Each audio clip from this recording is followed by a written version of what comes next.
Hey team, so this is the first study with me session that we're gonna do. Today is July 28th, 2021. The time is now 1:04 p.m. I put my phone on do not disturb so no one calls, and I'm gonna use this as our timer. Just give me a few minutes to talk. I tested out the camera. You should be able to see the timer. And like I said in the introduction, I'm just doing a chordal study. Chordal study with the intention of improving my hand strength as well as placement so that I could actually have clear tone. I already tuned the guitar in the prior video before I had a phone call. I'm just following different chordal charts. My intention: left hand strength, right hand coordination, left and right hand coordination, and then a library of strumming patterns with the pick with the intention of going towards finger style playing. This is a study with me videos. We're gonna do 50 minutes on, 10-minute break. I don't really see myself wanting to take a break, but it's there in case I need to. And yeah, I'm doing these recordings just to, one, document my journey of learning to play guitar, as well as I saw benefit from the study with me videos on YouTube where you just have someone to study with. So if you've wanted to play guitar, you got someone to practice with. Like, I get that in the background you may hear my strumming sounds, and that may clash with your own practice. But it is what it is. It's a guitar. It makes sounds, and you know, if it helps you, we can study guitar together. And that's that. So, like I said, 50 minutes on, 10 minutes off. The intention is to do one session, and then depending on how I feel, I may go to a second session. But for now, that's the plan. I'm new, so you're not gonna see anything impressive. You're just gonna see me struggling, and that's okay. So let's start. D major 7.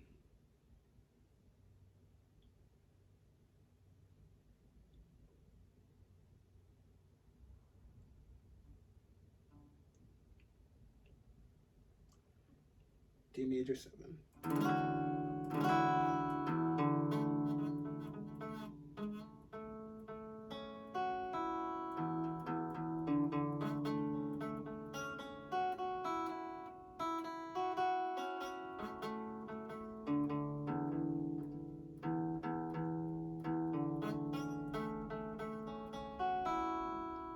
D sharp 7.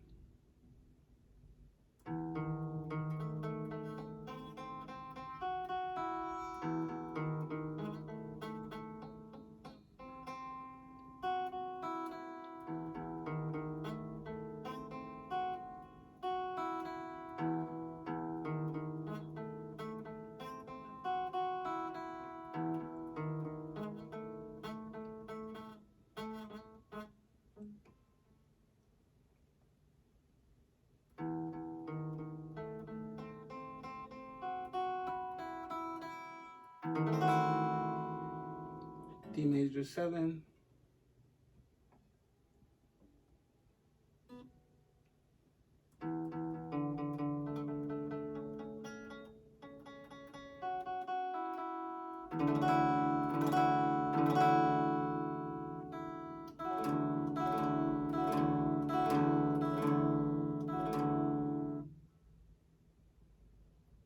D major 7.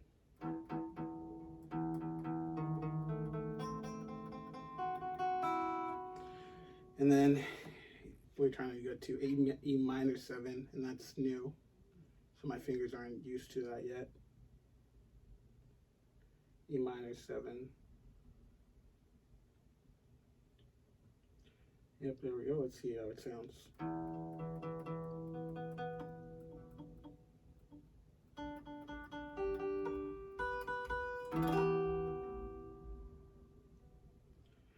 E minor 7. I'm trying to get this pinky to stay down. But for now, it's not down. So, whatever. But I figured if I want to transition faster, it's going to have to stay down, at least close to the fretboard.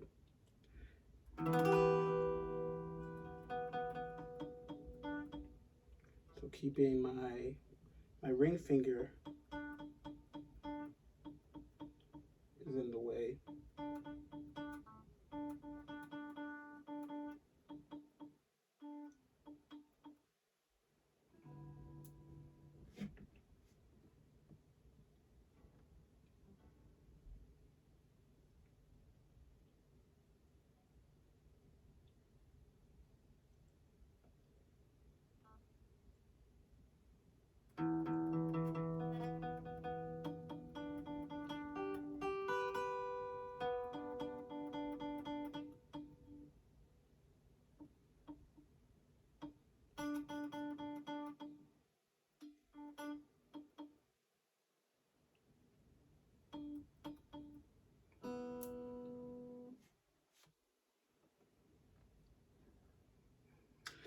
I don't know how to read this chord, but it says F07, so I don't know what that means. So we're just gonna call it F07. F07, because I'm not getting E minor 7, and like my fingers are not strong enough yet. So we'll get there. We'll just move on and come back later. On the 8th fret.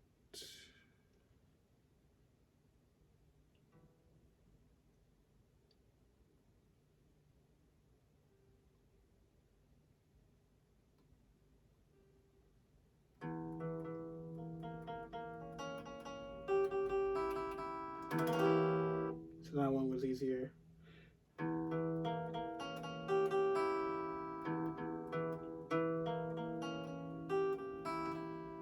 F07.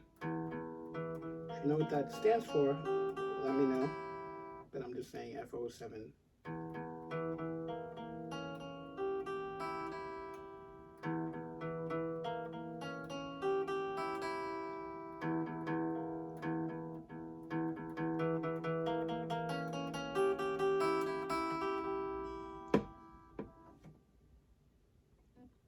F07. So let's see if we can do that.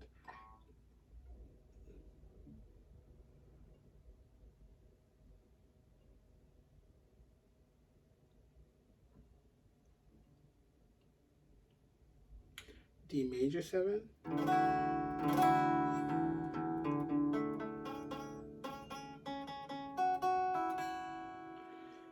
D sharp 7.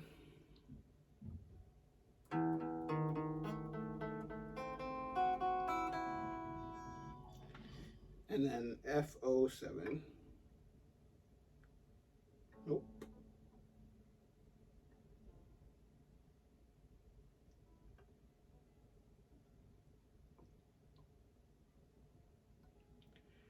It's new, so my finger doesn't know.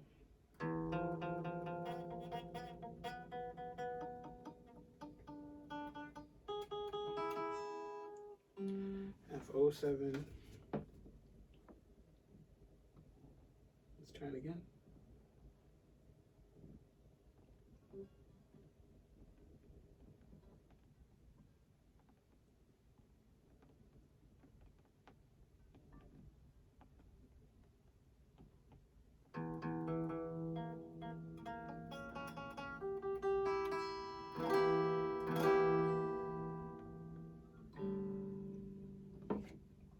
So my left hand's already getting tired. We're only like 7 minutes in. But like I said, I expect that. We gotta strengthen the hand first. I got a buddy in Canada named Chad, and that's what he said. So he said, strengthen the hand. Strengthen the hand. Until your hand is strong enough and your finger coordination is precise enough, you're at a disadvantage. So we're just gonna go. That's another reason I'm doing these study with me sessions, because alone I would just escape and say, oh, my hand's tired, I'm leaving. Bye. But I can't do that right now because I'm on video, and that's that.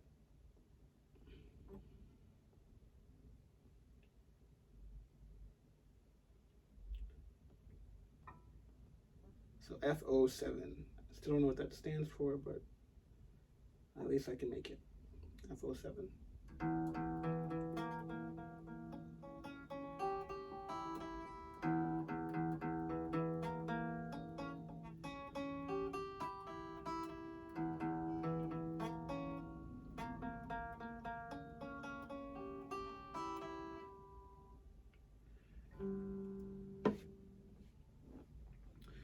So I'm just gonna try to make everything in the chord cycle, and I'll come back, but at least I'll get a taste of everything. So now we're looking at F sharp minor 7. I know what my placement is, but I'm starting to feel it in my shoulders. So I don't know what that's about, but it is what it is. So maybe I gotta figure out a better way to sit. Get a different chair. Whatever. So I just sit flat-footed. Alright, next F sharp minor 7. So we're on the 9th fret. On the 9th fret. Let's see if that sounds good.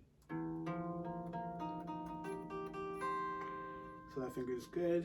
Now we're doing F sharp minor 7.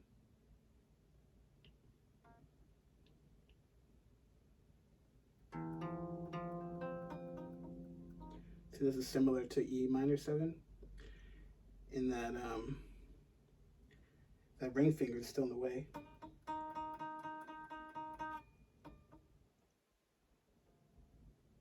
don't know how to get it out of the way.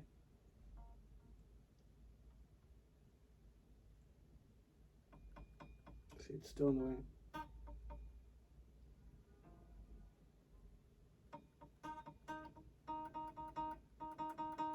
So it's out of the way right there. Just gonna hold that for a while.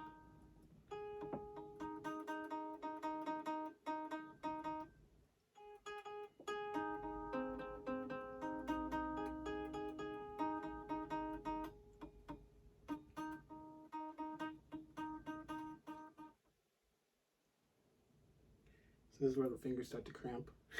Letting go. Let's get this out of the way.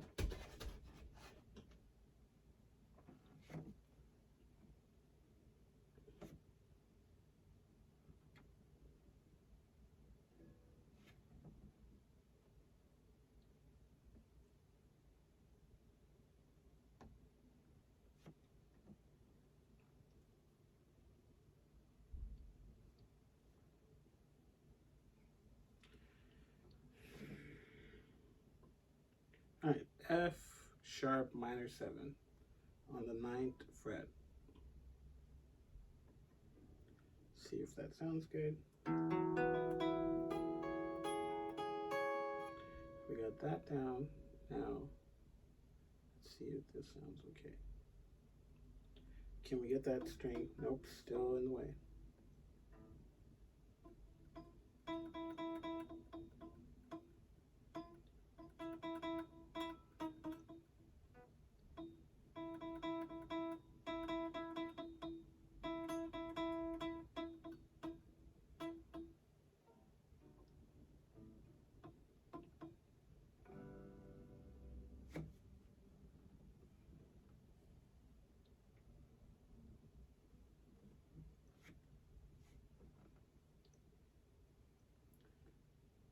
On the 9th fret, F sharp minor 7. Can we get that ring finger out of the way? That's really all I'm focusing on. I think I'm going to focus on the rest of this session. Can I get that finger out of the way?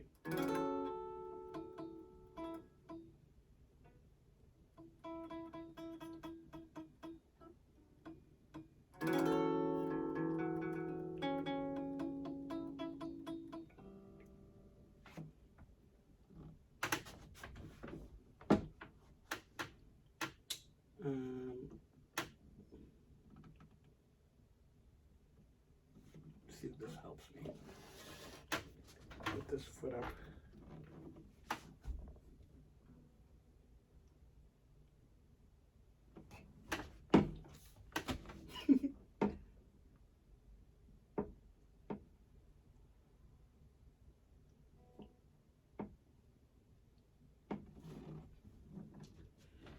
Yeah, so what I'm feeling is my right shoulder. It's just getting a little tight.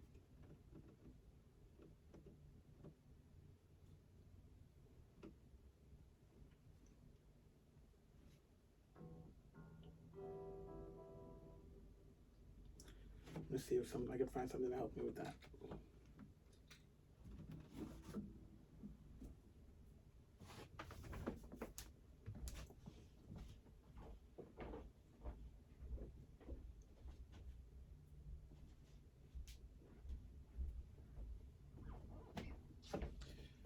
my assumption is it's the placement of my right foot.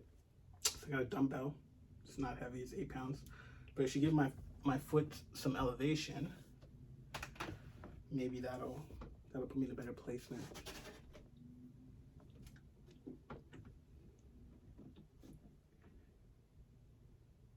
Feels good. Just a little bit of elevation on that right foot just to get the guitar slightly elevated. Now let's see where we are. F sharp minor 7 on the 9th fret. Let's see if this is clean. Alright, clean enough. Now we're still trying to get this ring finger to cooperate and not mess up the sound. Ooh, first try, we got it. Let's see. So right now I'm cheating. I'm actually slightly pushing the string up with my ring finger. The string on the 11th fret with my ring finger. I'm pushing it up so I can create space.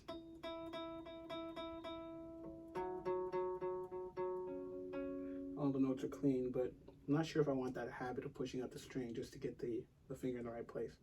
But for now, that's what I got. Slightly pushing it up.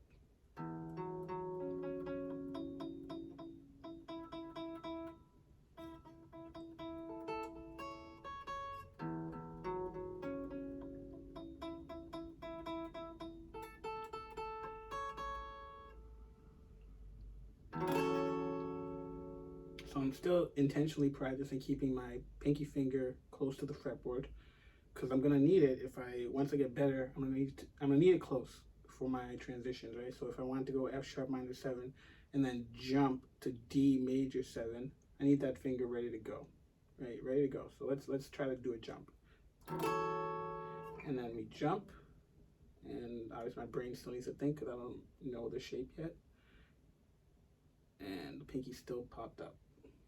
Whatever. So D major 7. Let's see which string is not clear. So it's the, wonder why. Oh, I see why. That's why.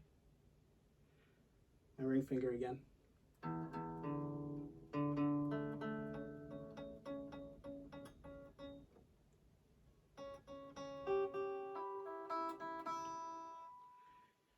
Yeah, it seems to be a similar pattern of me pushing the string up just to get out of the way. I'm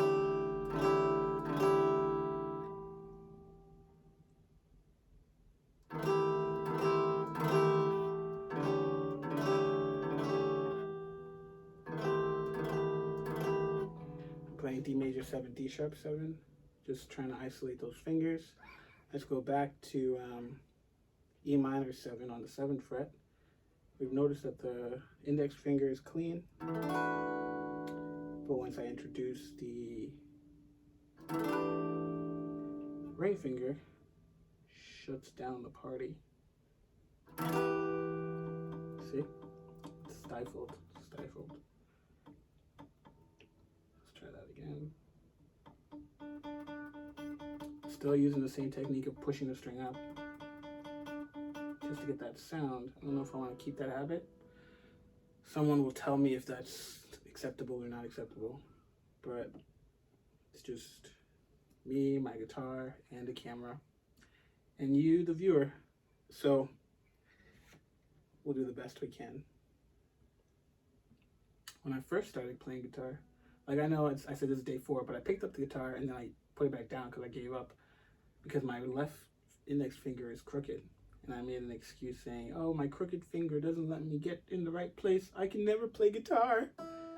So I didn't play guitar. I just bought this guitar and I put it in the corner and it looked nice. And now I'm back because I don't want to live with that excuse. We're just going to put in the time and get as good as we can get. Because we know my fingers can make sounds. We just need to train to make sure it can make music. So let's go to another one, B7 sharp 5. And I still don't know how they come up with these naming conventions. Like, how do you name a chord? I don't even know how they name chords. So it's on the 7th fret. Gotta know how to, that name comes to be, B7 sharp 5, right? Like if we were to do the scale, this is E, right? I think it was E and G do not have sharps, right? So E, F, F sharp, G, G sharp, A sharp, B, C,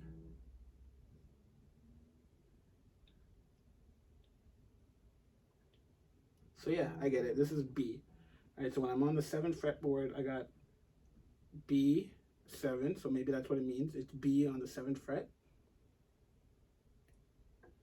I don't know, but that makes sense, right? If this is B, if I just play this note. Why does that sound bad?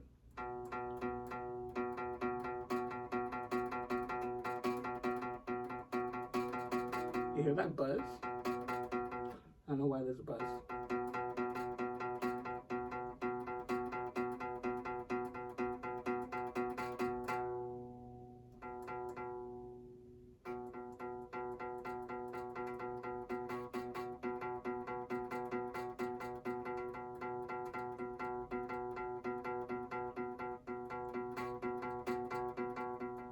I'll have to figure that out. I don't know why there's a buzz. It's like a clean single note, should have no buzz.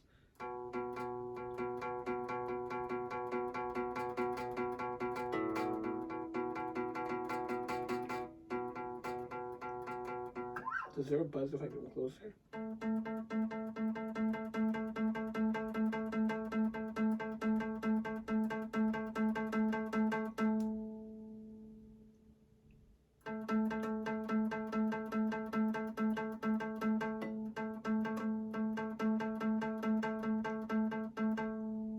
Yeah, there's something going on when I'm on the 7th fret for B7.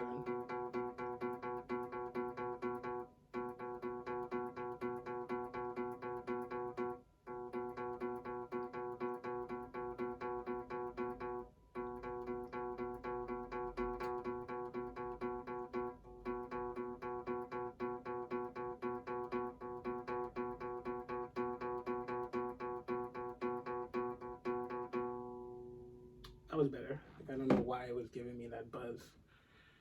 But once we get better, we'll figure it out. So what was I trying to do? I was trying to do B7 sharp 5, 7th fret, B7 sharp 5. Oh, this feels good. This one feels clean. Now let's find out.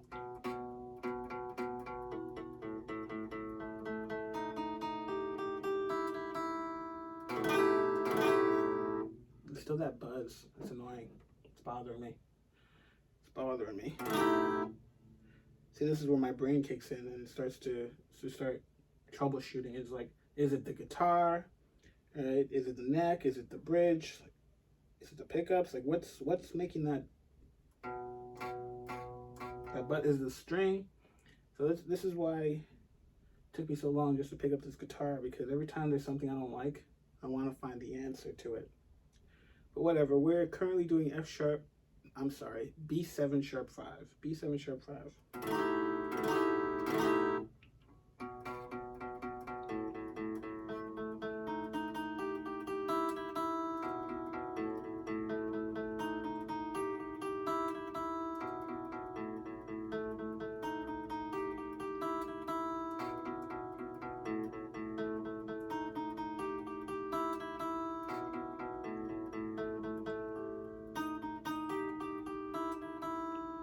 So you got to remember the context for how I'm choosing to learn guitar.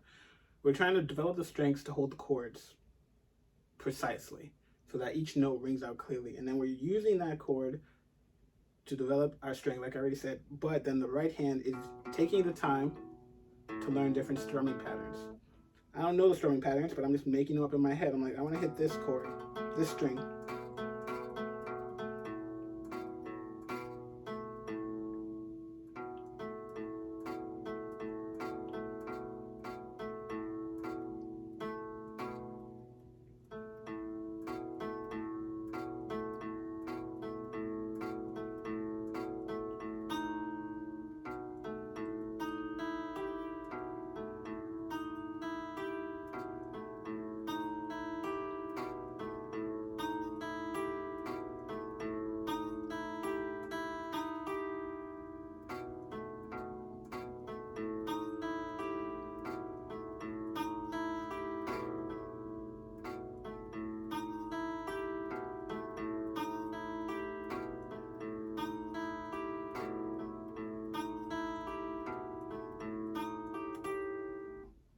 And that's just how I'm playing it. I'm like, random patterns for strumming.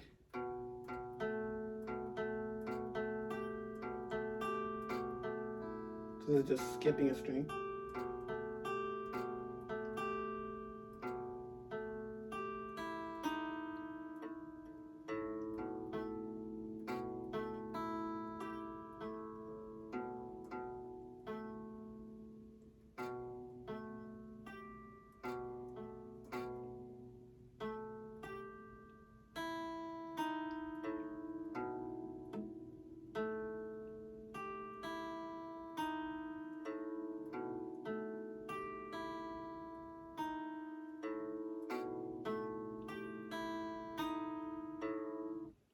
Oh, you see that? And that's why I'm able to make something that sounds reasonably good, even though I don't know what I'm doing. I'm just allowing my brain or my subconscious mind to do whatever it wants to do. However, I'm still holding the chord, right? So the focus is getting that chord to be clean. So what did I just do? I did B7 sharp 5. So it should be easier to get into because my finger just was in there for like 5 minutes. So my finger should be like, boom, hit it.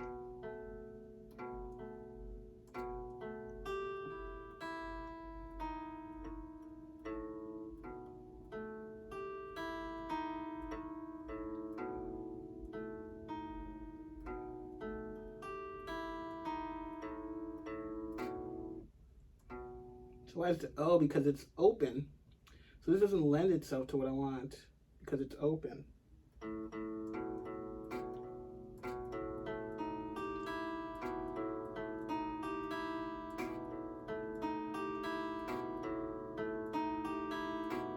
You hear that buzz? That buzz, annoying. It really messes up the just the feeling of the guitar for what I'm trying to do here. But we just did B7 sharp 5. We know that the hand can get into it. The problem becomes the transitions between chords, but for now we just keep moving so we can get the entire chart done, maybe today, maybe tomorrow, so that we have a seed planted that I can do all of these cleanly. Once the seed's planted, I can do all of these cleanly, then I'm gonna have to focus on, can I transition between these cleanly? And then so on and so on. So it's very just the way my brain likes it, very logical, very practical. I'm developing skills. I know that I'll be able to do these chords comfortably, and it's very focused, right? My brain likes to do root cause analysis. And when you do root cause analysis, you want to get to a place where you look at all of the variables at play and you identify them as symptoms. You connect them through necessary condition thinking. If this, then that, if this, then that, if this, then that, if this, then that. And at the bottom of your tree, like if you had software mapping it out, you'd see at the bottom the sequence starting from bottom to top of how to progress towards your goal. So my goal is to become, badass guitar player, actualize my potential as best I can. However, to do that, I need to strengthen my left hand, get a library of strumming patterns with my right hand, and then put them together. Also, I need a library of chords that I can comfortably transition through without thinking, and they need to be clean. So I'm going slow so they can be clean. You'll notice when I strum, I don't do the pattern that I want. You might not know because I'm not saying the pattern I'm trying to hit, but let's keep going. So E minor 9. I still don't know how these chords get their names, but we'll get that one day. Someone will tell me. Someone will tell me how these chords get their name. I could also go on YouTube, but I had to make a decision not to go on YouTube anymore. I was watching all these progress videos. I'm like, these progress videos are amazing to watch.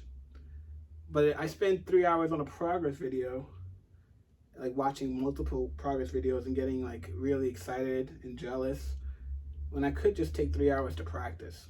So I had to tell myself, okay, don't watch any more progress videos. Just practice. Take the time you're spending on YouTube watching progress videos and practice. So what is this? This is E minor 9. Let's see if it's clean.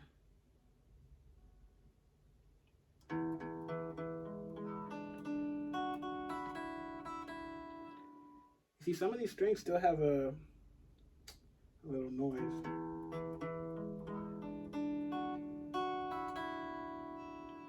And that's the trouble, right? I saw a YouTube video. The guy's like, stop buying new guitars. Stop buying new guitars. Like, this is my So I never actually took the time to learn to play guitar, but I always had the fantasy. So I have this guitar and I have an acoustic guitar in my room. And since this is a hollow body and it looks nicer, I'm practicing on this one.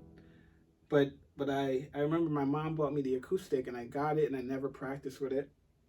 I just looked at it because it looks nice. And then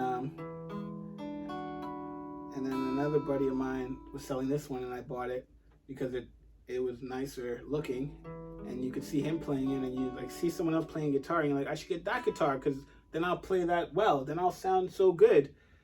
That's not it. That's not it at all. It's not it at all. But my brain, even now, that's why we're doing a study with me session, my brain is saying, oh, I should get another guitar because it's got this sound that I don't like. And I don't know how to get rid of it. Like, I'm so new, I don't even know how to change my own strings. So when that becomes necessary, I'll get help. So it might be the strings. Like, I don't even know how old these strings are. They were on the guitar when I got it. So yeah, when I need to change the strings, I'll learn how to do that.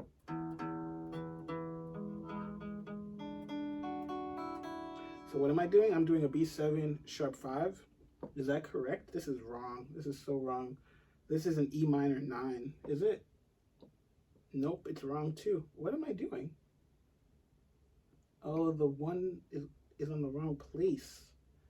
It's in the wrong place. It's got oh, this is a little stretch. E minor 9's got a stretch to it, and my finger's in the wrong place still. Oh, wow. I was doing it wrong. I don't even know what chord I was just doing, but this is an E minor 9. See that index finger and middle finger separating? That hurts. That hurts. So let's see what we got. If that hurts.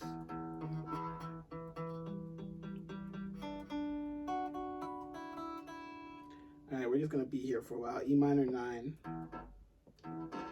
Yeah, that hurts. We're going to back off. Back off. I was watching Rodrigo and Gabriela. They have a video.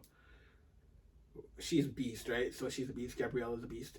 And she says, you know, you got to warm up the wrist before you even start playing the guitar. I didn't do that. So I'm going to do that now. I'm going to do that now. Since I'm making the video, I don't have any fans on because the sound quality would suck, but it's getting toasty in here. It's getting real toasty in here. Let's see if I open the window, if I'll get some benefit. Because you'd think that I'm just playing with the guitar with my fingers, but I am perspiring. I am perspiring. Getting really hot. Ooh, that feels nice. Feels nice. All right, we got a little bit of breeze, but yeah, Rodrigo and Gabriela, they were saying you gotta do this. Because remember, the protocol I'm following is I'm strengthening my left hand, developing coordination with my right, increasing precision with both hands, and then coordinating the hands together. That's the sequence that my brain believes makes sense for learning guitar. I don't want to jump into songs.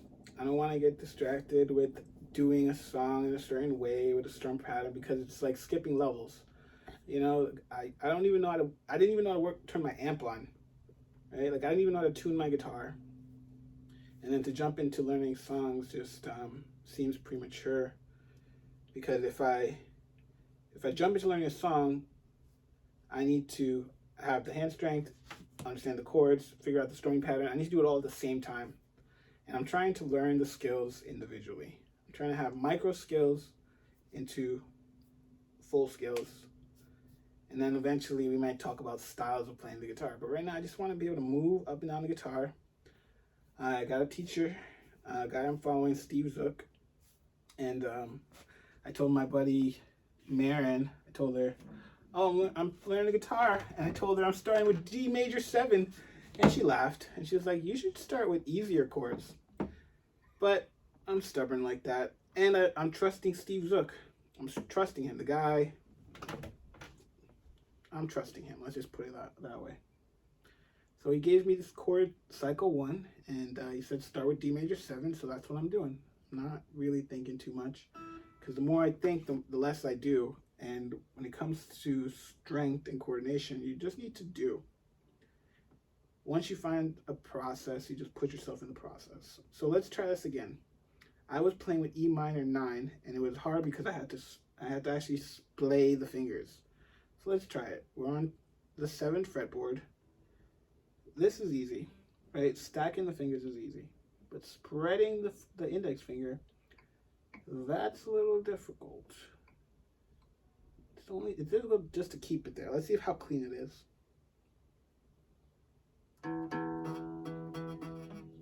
So I don't got it. I don't have it. Let's try it again. What is this? E minor 9. E minor 9.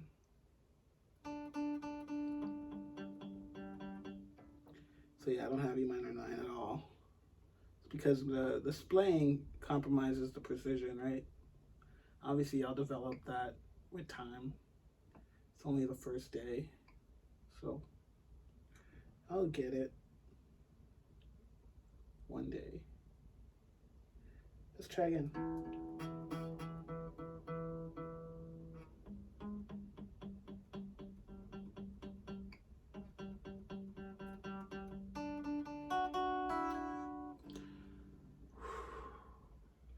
So yeah, you guys get to see me at the beginning.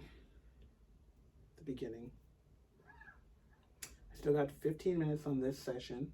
I think I'll do 2 sessions. Like, I don't want to, and that's the reason I'm gonna do it. But we may take the second hour just to focus on the strumming hand, because the left hand is getting fatigued. We'll just get the strumming hand going, and we'll see how that plays out. I'll probably do the strumming hand with the chords that are comfortable. So let's keep doing it. E minor 9. E minor 9 on the 7th fret. We stack them. We splay them. Come on. E minor 7.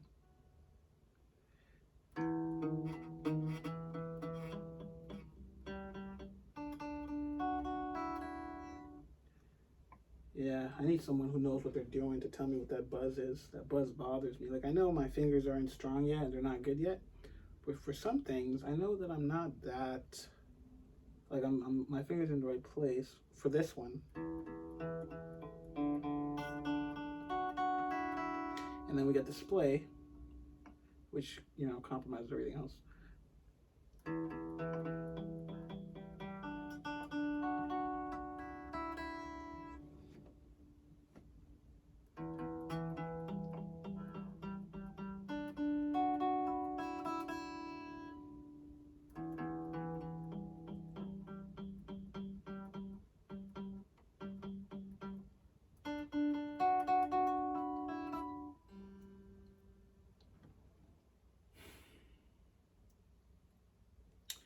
That's just what it is. Like, D major 7 took me a while because I was new.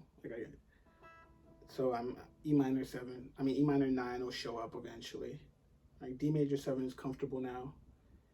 So E minor 9 will get comfortable eventually. You just gotta get the fingers used to splaying. This is the first chord where I splay. I don't even know if that's the right word, but it sounds good.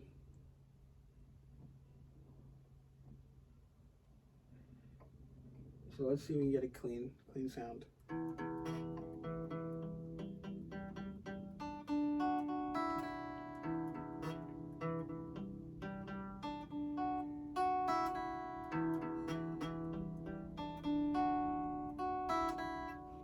All right, we're holding a clean sound. So let's play with a strumming pattern. We're gonna go out to in.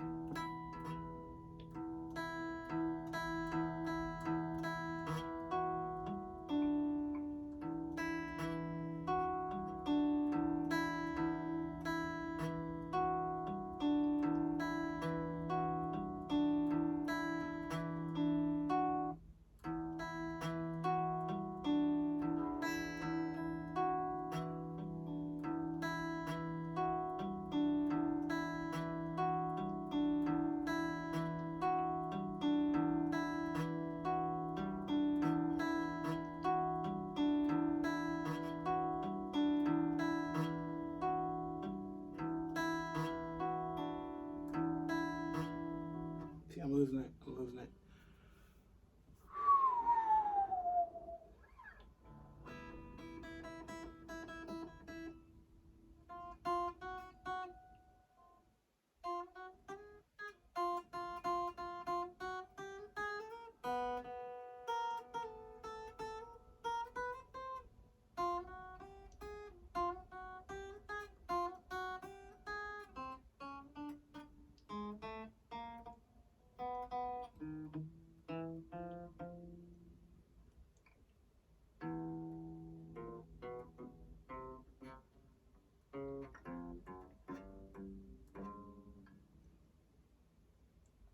I can do that in one direction.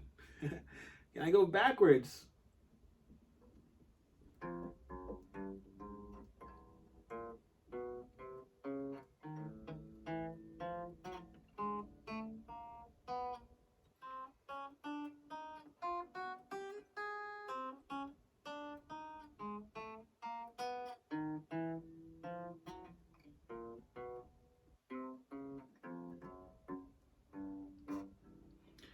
That'll be it for another day.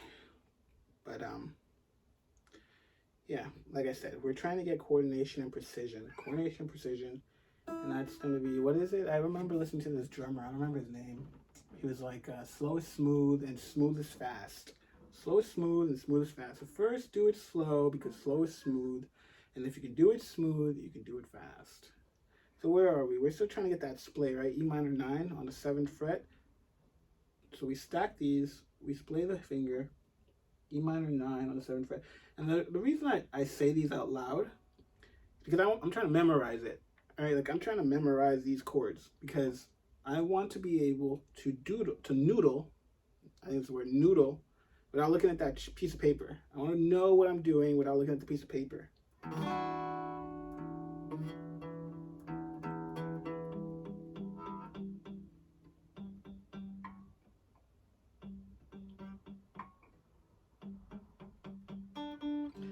I'm not getting it. It's okay. It's okay. So like I said, I'm so new that my finger can't keep up. It's only been, what, 40 minutes? So we're trying to get the strength in the left hand. The right hand is not the priority right now. You see me playing mostly because my ear likes the sound of it. My ear wants to make sounds.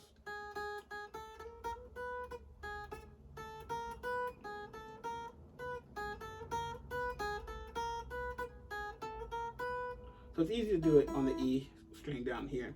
But once your fingers are up here, right, let's see if we can play that. It's going to be a changing pattern.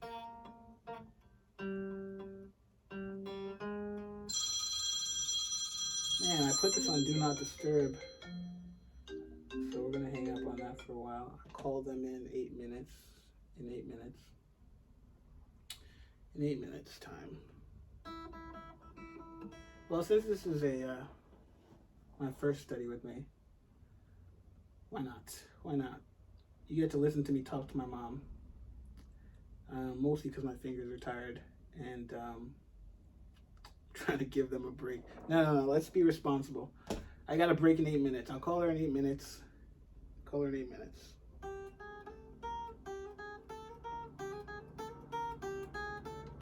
This is me just playing because I'm trying to relax, but still get the most out of my practice session. And since I'm trying to relax, single notes are the easiest thing because they require precision, but they don't require as much strength. I guess they would once I get more elaborate, but I'm just on one string and I'm not going wild.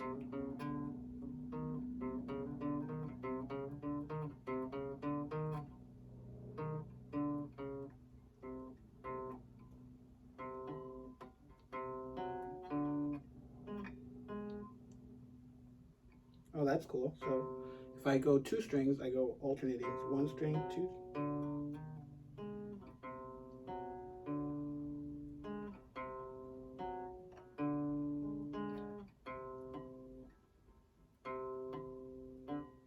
I see. So you notice that the string underneath is now stunted. So we got boom, open string. It's stunted. We got to find a way to do single notes without blocking the other notes. We'll get there. So I got to figure out what's up with the shoulder because it's like the shoulder's getting a little tired. Even though I'm not really using it, it's just resting in that position. Is new to me. It's uncomfortable. But the dumbbell on the floor with the elevated leg has helped a lot. I remember the beginning of this, the elevated leg. Without the elevated leg, this guitar is in a weird position, at least for my body and my current physical constraints. But let's get back to that difficult E minor 9. So E minor 9, notice that my brain is memorizing it, and that's why I'm able to do it faster, less thinking. Let's see if we can get a clean E minor 9.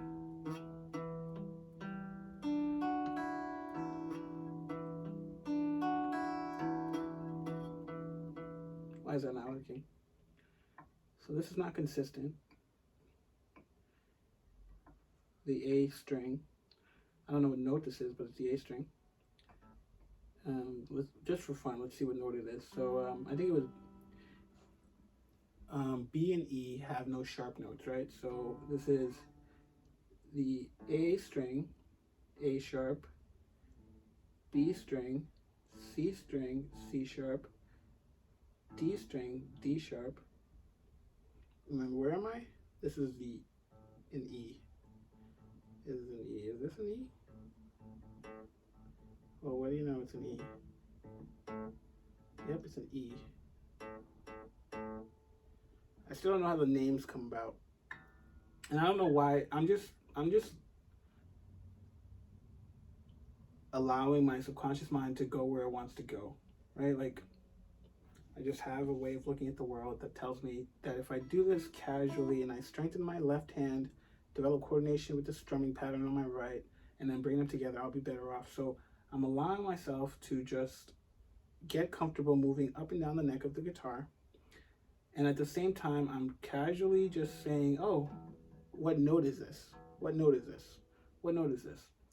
Why? Just seems like the right thing to do. Seems like the right thing to do. Let's try this again. E minor 9. Actually, I don't know how to read this. It says A+7. I don't know what that plus stands for. It's like the same FO7. I don't know what the O stands for. So A+7. I'm like, what is A+7? But let's just do it. So it's on the 5th fret. On the 5th fret, followed by these strings right here. A+7. This is what it sounds like clean. So I got it on the first try, A+7. I never done that before. Let's see what it sounds like.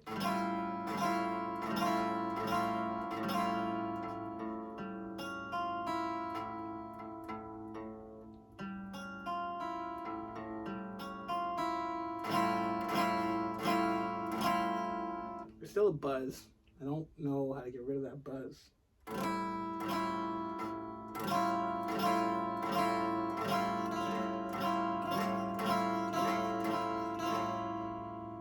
Buzz is annoying. See, this chord sounds terrible. Terrible. And I think it's not the chord.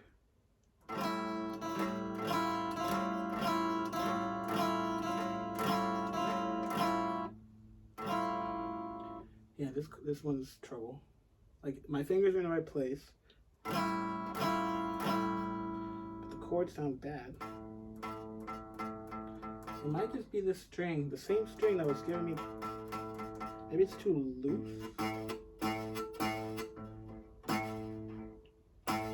See that? Maybe it's too loose. Maybe I tuned it too loose. I can't tell. And for now, I'm just not going to bother.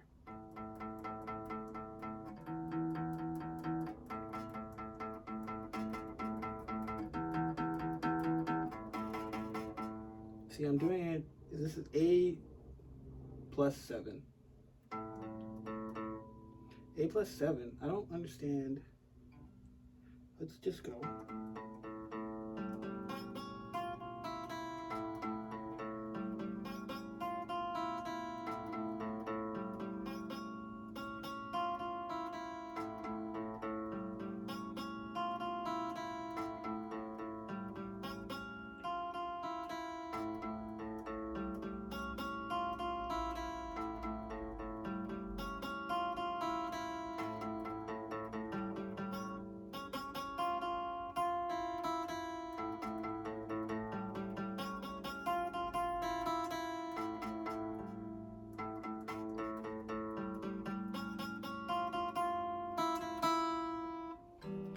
So you see how the strumming patterns, oh, that one was a tough one.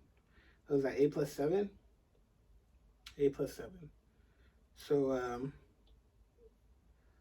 that's 8 chords. 8 chords, 7 more to go on this chord cycle. And then we have done the chord. All right, so I'm going through my understanding of how to learn guitar, and I have this guide, Steve Zook, but he also encourages me to improvise and just get just trust yourself, so that you can, if you put yourself in a box, you either get overwhelmed because it's just, very left brain intellectual learning, and you get so much resistance because you don't want to keep moving, and then you quit. Or you allow yourself to have some structure, like I have right here with the chords and the chord cycle, but I also allow myself to explore based off of whatever questions come up. I'm like, okay, what happens if I do this chord? And then what happens if I do this strumming pattern with this chord? So it's just fun things. It stays playful, stays fun. And somewhere in this past 50-minute session, we've had something that could be pleasing to the ear. So that's 50 minutes. I'm gonna rest my hand. And like I said, when we started this, I didn't expect to be tired in the first 50-minute session, right? I didn't expect to be tired. So I put a 10-minute break, we'll put this down, and yeah, I learned this the hard way. I need to put it down on the stand or else it gets out of tune. So I'll put it on the stand. You can't see the stand in the shot, but whatever, you'll be fine. So rest up, drink some water, take a break for 10 minutes.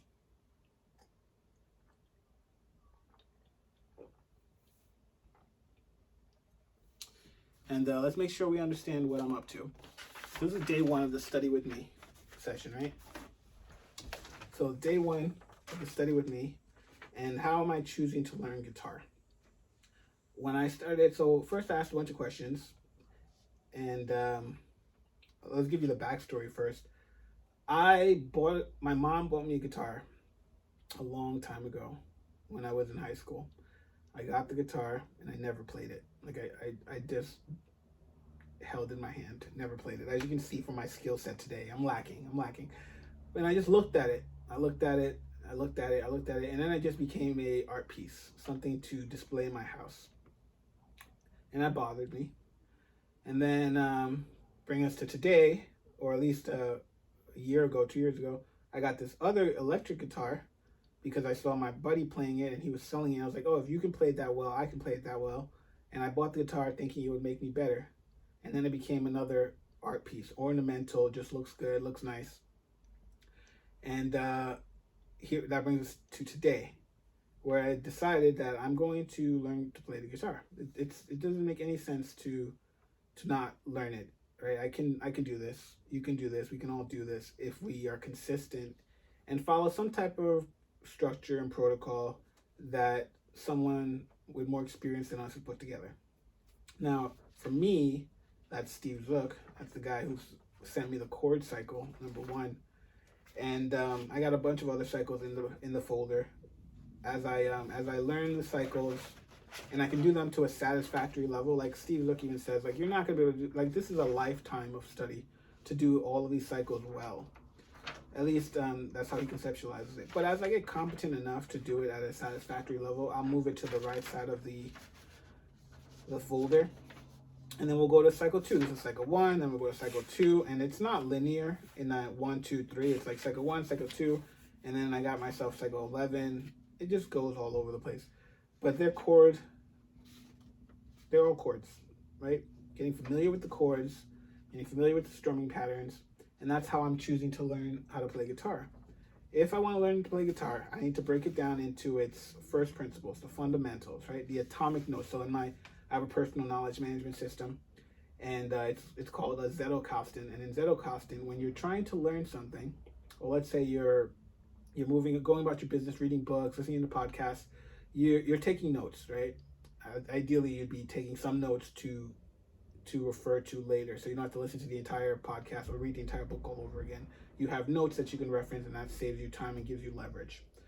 Now, in the process of building a Zettelkasten, all of your notes are atomic, which means that one idea per note. If I have one idea per note, that allows me to connect that singular idea to a different domain or different context, and over time, that network expands where I can have one idea, learn to play guitar. It's similar to learn to dance salsa.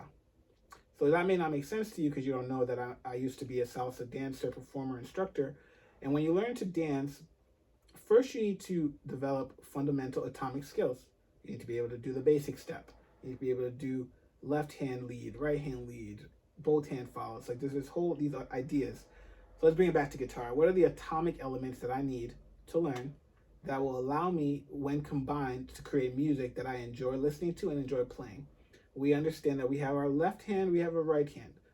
Guitar is played with these tools, right? Like I'm sure I can get other tools. I can get a different type of pick, a thumb pick. I can get a metallic thing. I can get a pedal. I'm not that advanced. So I got these tools. So I need to strengthen this hand. What's the left hand got to do? We have to do either single notes or chords. That's it. Single notes or chords. And then we have transitions between single notes and chords. So my brain says, this is what's required in any song I ever play. Single notes or chords and transitions between either.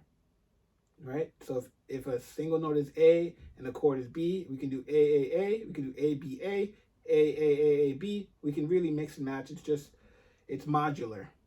So I'm from my current progression, I'm developing this left hand intentionally. And then we have this hand. What's this hand do? We have strumming patterns with a pick and strumming patterns finger style. Now, strumming patterns is modular as well because there are 6 strings. And if we would just have open strings, this hand is not in play, just this hand alone, we can do many different patterns. I can do E, E, E, E, A, D, A, D, G, E. I can really mix it up and go into different patterns. And we're just trying to get coordination and precision. Initially, it's coordination and precision. Eventually, we can have some more intricate patterns and melodies for the down and the up, the down and the up on this drum. So we have down, down, or we can do down, up, and we can do down, up, down on different strings.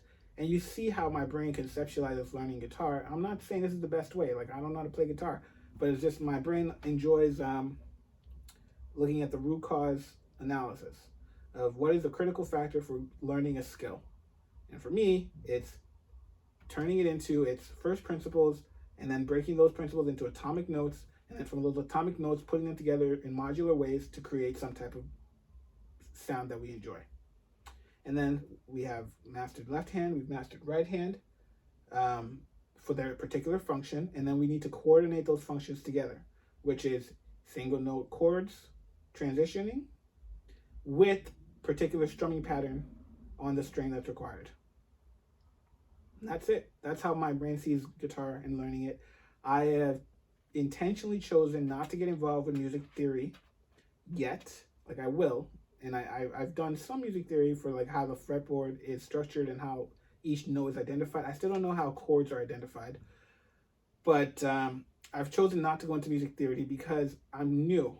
And whenever I'm, as a new person, I'm trying not to get bogged down in my left brain intellectual thinking, which would just be like, oh my gosh, there's so much stuff to learn from music theory, yet I'm not able to execute on the movements, right? It's like learning to dance before you can even crawl or walk. I would prefer to be able to execute on the movements and then layer on music theory instead of music theory and then try to model and recreate what I see in the music theory, because then it's too much learning. I can feel myself getting overwhelmed and have an aversion to that concept. Obviously, one of my friends, Chad, he's been sending me a lot of music theory videos and people breaking down songs and how they were composed. And I see the value in doing them simultaneously. The disadvantage I see in doing it simultaneously goes to the idea of focus. I could do it simultaneously, but it's not necessary from my perspective at this time, right? If my priority is develop left hand, develop right hand, I don't need music theory to develop those things. However, if I introduce music theory, this 2-hour study guitar with me session becomes diluted because we would have, obviously I wouldn't study music theory on camera. Like maybe I could, but my intention wouldn't be to do that. But I could. I may reevaluate that decision. So we have left hand, right hand, and this is the model with music theory. So you're doing them in tandem, music theory as well as practice. I have to look at the music theory and study it, as well as understand it intellectually to execute against it, which is already 2, 3, 4 hours. Let's say I'm very focused and I just pick one thing one topic inside of music theory, 2-3 hours. And if I study that, I still have not yet improved guitar. Now I need to go apply it. So now I'm struggling because the music theory is just on its surface. Reading a paragraph is easier than playing out the idea that that paragraph represents. So it's delaying my progress, right? Because now I'm going music theory, try to execute music theory, try to execute 3 hours here, 3 hours here, 3 hours here, 3 hours here, and then I'd see progress. Put a brick here, put a brick here, put a brick here, put a brick here. However, if I just focus on the execution, focus on just developing the strength and the coordination, independent of the music theory, but I'm training my ear for what I enjoy hearing in terms of the strumming pattern. Now I'm in a position where I'm actually able to execute at a higher level because I'm putting a brick, putting a brick, putting a brick, putting a brick, putting a brick. So my skill set with execution increases. And now once I get to a sufficient level, we'll say maybe when I decide to start playing songs, I will get to a place where I have the mechanical, so time's up for the break. I'm gonna go back, but I'll finish my idea. I'll have the mechanical ability to execute, but I don't have the intellectual understanding of what I'm executing against. So now that I have the ability to execute, I simply need to understand a musical theory idea, read it, have the skills and the muscle strength and coordination to execute, and then execute. Do you see how we've shortened the path to our goal by focusing on the mechanics, establishing those mechanics into a muscle memory, and then layering on music theory, versus the inverse of starting with music theory and then going to execution, or the third option, which is doing them in tandem, which I just don't support that. I will put the caveat, I'm new, I have no idea what I'm doing. I couldn't even turn on my amp. It took me 3 hours just to figure that out because I'm so new and so slow, and I didn't know that my guitar had knobs to control master volume. But that's it. That's how I'm thinking this through. It's not the be all end all. Like, we'll know in a couple years if it pans out, and I would still support that model. But that's how I'm thinking through this. So let's go to the second session of Study Guitar with me. I'm still on cycle one. And we'll just do another 50 minutes. So this video will probably be an hour and 50 minutes, 2 hours. And let's go. I think we're going to focus on the strumming hand. I took the break because this hand, my left hand, was getting a little fatigued. It's recovered. It's healed now. Like, it's pretty relaxed. So I'll still use some chords. However, the primary focus of this session is the strumming patterns. So we'll focus on the strumming patterns, and just for entertainment purposes, it looks like these other chords I haven't learned yet would be easy to learn. So let's try it. Focusing on strumming patterns. And this is not, like, there's plenty of YouTube videos on strumming patterns. And I've watched them all because they were my form of procrastination, to just watch a bunch of videos and not execute. Which is similar to the model I shared, where you get a lot of intellectual understanding and knowledge, but until you execute against it, you've made zero progress. All you've actually done is stack the deck against you in terms of having all of this intellectual potential without the practical execution supporting it. So you're actually at a disadvantage compared to someone who just practices, and has no intellectual left brain restrictions. We're doing a 50-minute session. I'll stay here for 50 minutes. I do this for myself, to hold myself accountable, and we're recording the video so that I actually hold myself accountable, because when I don't record, it's very tempting for me to just say, deuces, I'm out of here. I don't want to stay here and endure another practice session. So 50 minutes on the clock. Second hour, I'm just focusing on the strumming. So I'm still going to do the chords, but it's not the priority. So let's do open strings.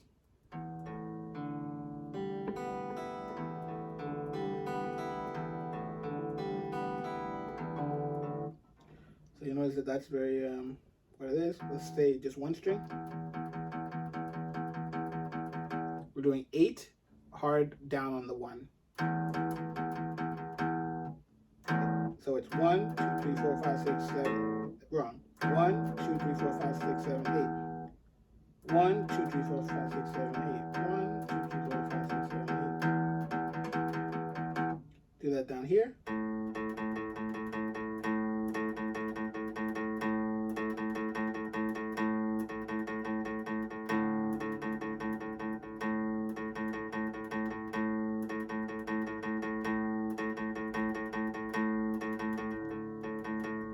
So that was a fail.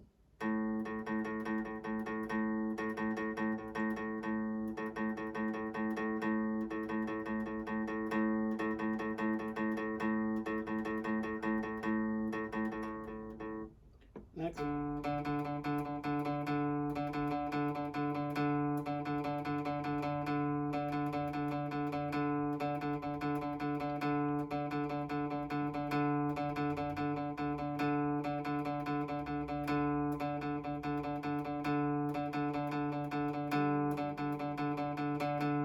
Next.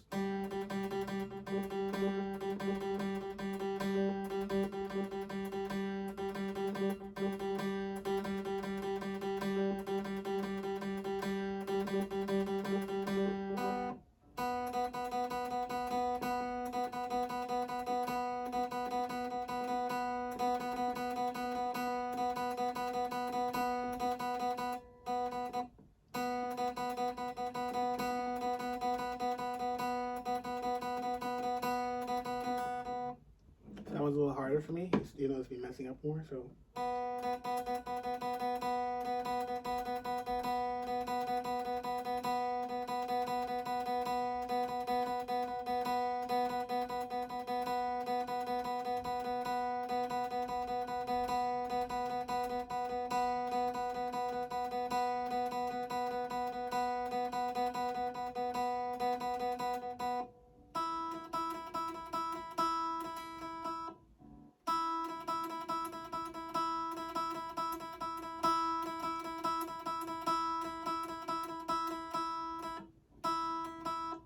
So I'm doing one hard,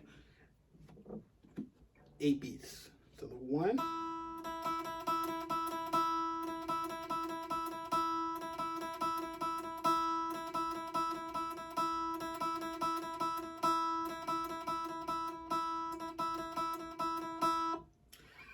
right, so that's the first pattern.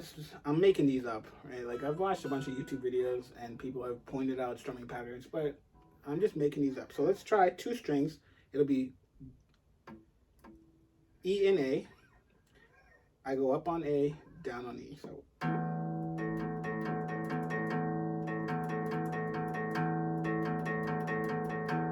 I don't even know if I'm counting it right. So it's 1, 2, 3, 4, 5, 6, 7, 8. 1, 2, 3, 4, 5, 6, 7, 8. 1, 2, 3, 4, 5, 6, 7, 8. 1, 2, 3, 4, 5, 6, 7, 8. 1, 2, 3, 4, 5, 6, 7, 8. 1, 2, 3, 4.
Let's go down 1, elephants and donkeys, so A and D. I don't know how to count it, so 1, 2, 3, 4.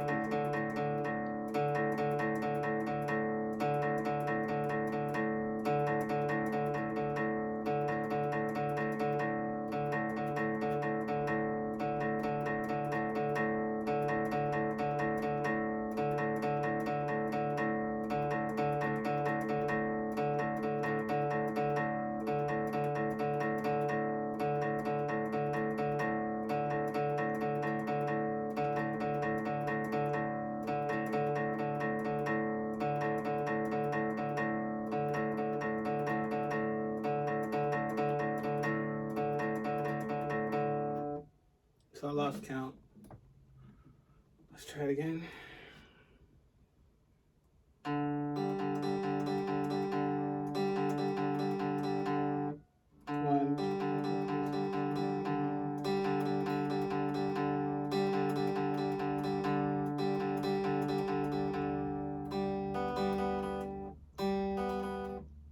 This one's a little harder. So the lower I get, I'm not used to that. So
I'm lacking on the bottom one. So let's just pick a different pattern. We're gonna skip a string. So E and D.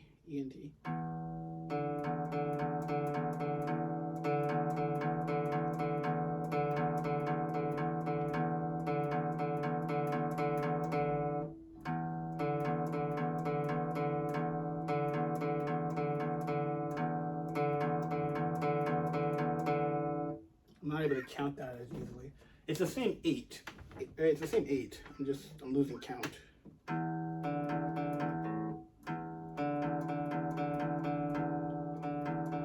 You know, I realized that when I was looking into how to figure out my strumming pattern, this is going to be annoying, but I'll do it.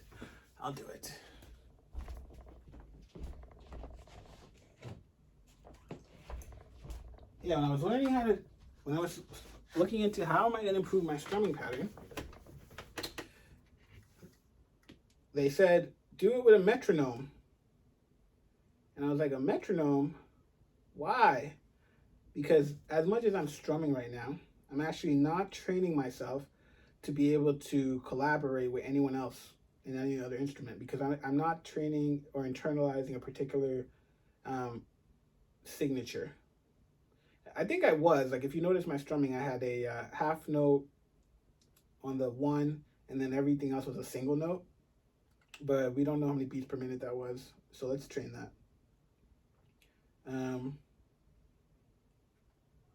Oh, what do you know? This is wonderful. I get to actually choose my note. It's gonna be too slow. It's gonna be too slow. So I'm not gonna mess around with that. We'll just keep an E. Oh, I get it. It's on tune. I don't want a tune. I want tempo. And then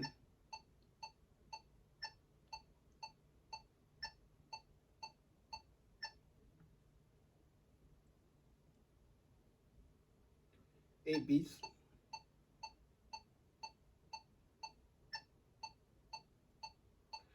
All right, so we're gonna train tempo. That makes sense, right? That makes sense. Let's talk about it. The drummer I told you about, he says slow is smooth, smooth is fast. Slow is smooth, smooth is fast. So if we want to actually be deliberate, we're training our strumming hand. This is me talking to myself, but I'm framing it as I'm talking to you. I'm not teaching you anything. I don't know anything. Don't trust the word that comes out of my mouth. It's just I have a way of looking at the world, and I'm sharing it because that's just what I do. So slow is smooth, smooth is fast. This metronome allows me to control beats per minute, the tempo. If I can control the tempo, I can actually determine my progress. I can actually have a control, a feedback mechanism. Am I keeping track with my progress? Now, let's see how it plays out. Like I don't know how fast I am, but if we choose a particular strumming pattern,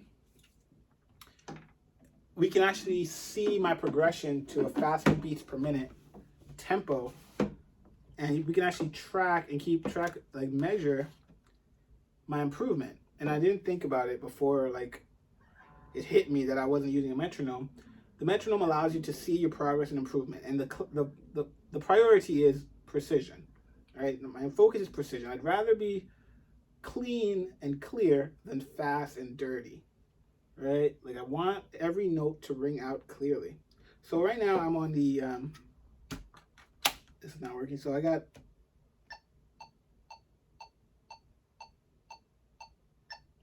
I'm not sure if you can hear it, but I can hear it. So let's try it with the easy strumming pattern of one string, the E string. We're going 8 beats, accenting the one. However, there is no half note situation. They're all the same single note beats, right? So here we go.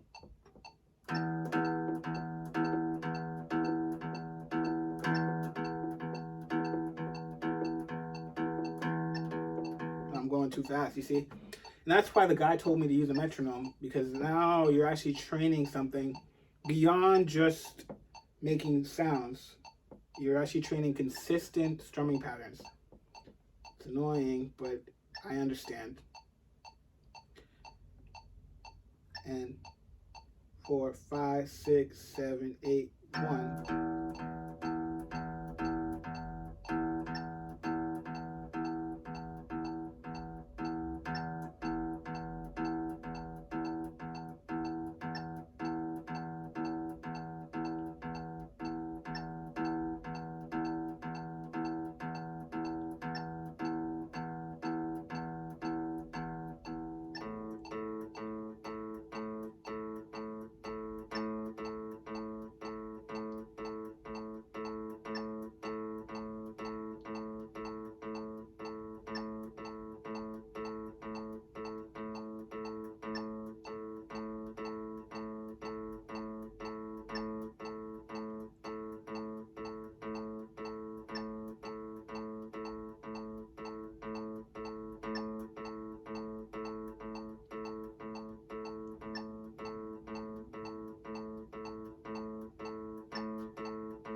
And this is 120 beats.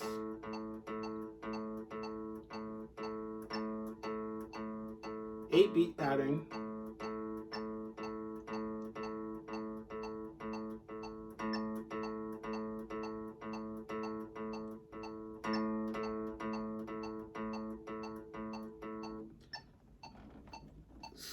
I could see how that would be very boring.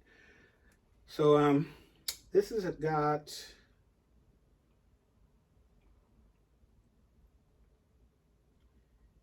some different patterns.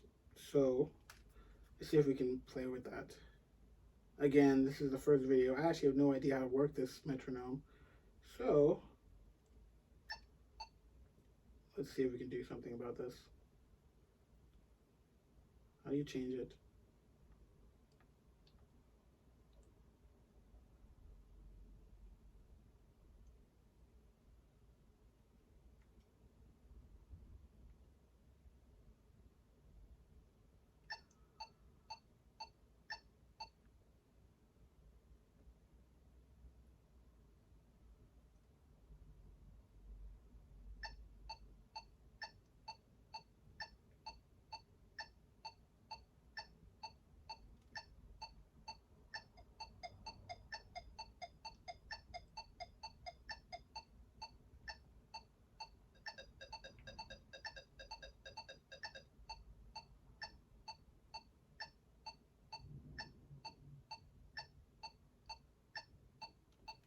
All right, we're gonna do 130 beats, 3 beats.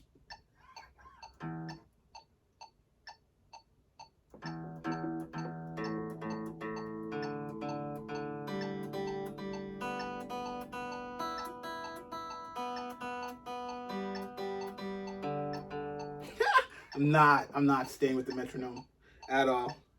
At all.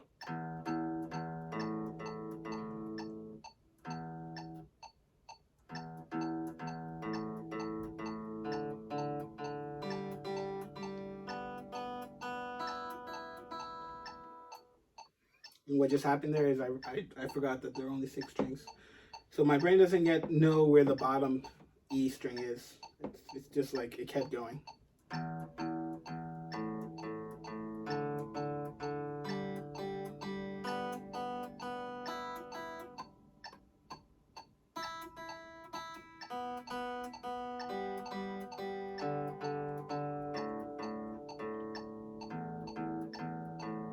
Lost it.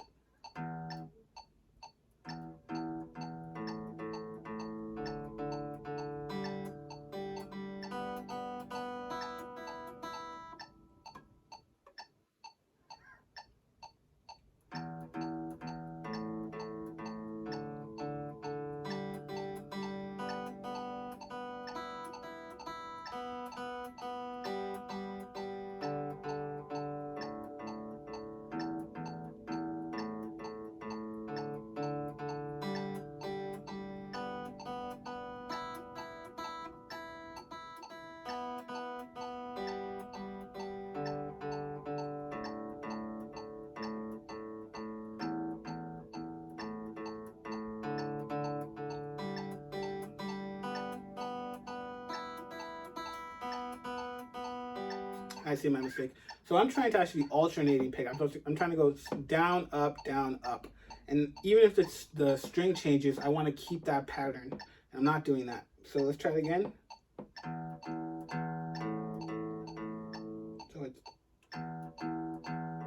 So it's down, up, down, up, down, up. So that's what I'm trying to train.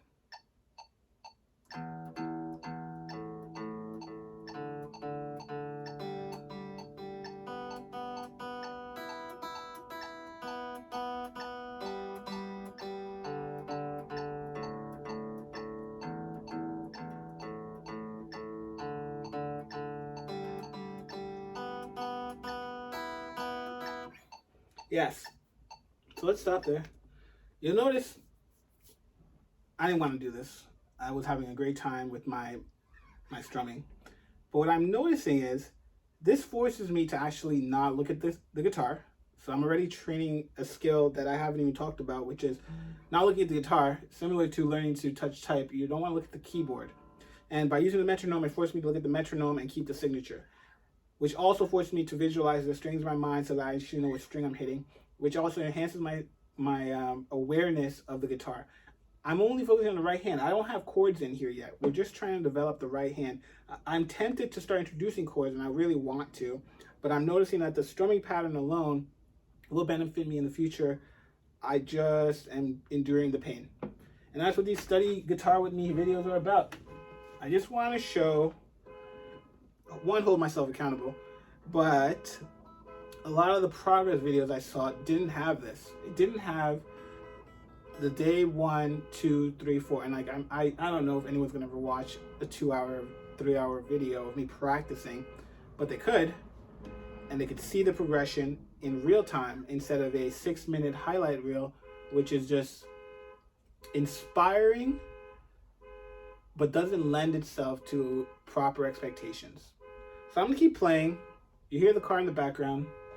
There's nothing I can do about that. So let's go.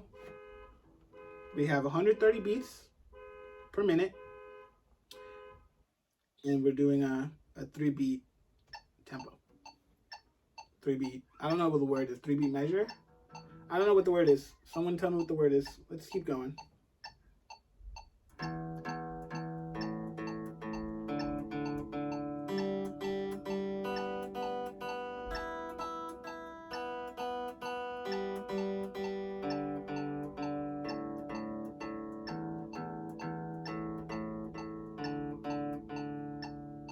Try that again. See, I'm losing it. Which is what practice is, right? I'm losing it. But that's why I say it out loud, this is my intention, and then we execute against that intention. This is my intention, is we execute against that intention. My intention is to go down, up, down, and then switch strings with the up. So I'm alternating consistently, down, up, down, up, down, up, down, up, down, up, down, up, in perpetuity. However, when I switch strings after 3 beats, I need to go in the appropriate strum pattern, either down or up.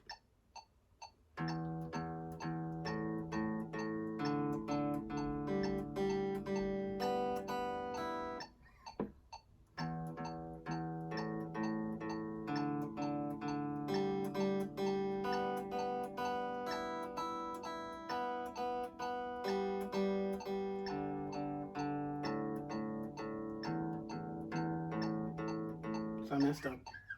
But you see how the exercise patterns work? If you want to learn guitar, this is my brain going into the critical factor analysis. I need to train both hands. I need to have a library of strumming patterns, and I need them to be muscle memory, so when the intention is set, the hand does what it needs to do without looking at the strings, so that it allows me to look at the fretboard instead, because I can't look at the fretboard and the strings at the same time. So they both need to be autonomous, and I need to be completely liberated to look at you, the audience, or the metronome, or close my eyes and just have a great time.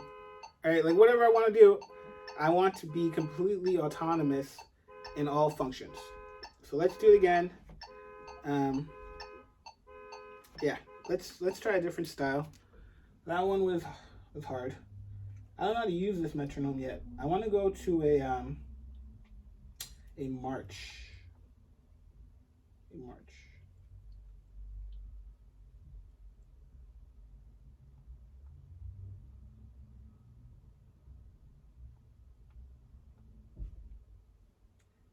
I don't know how to change this.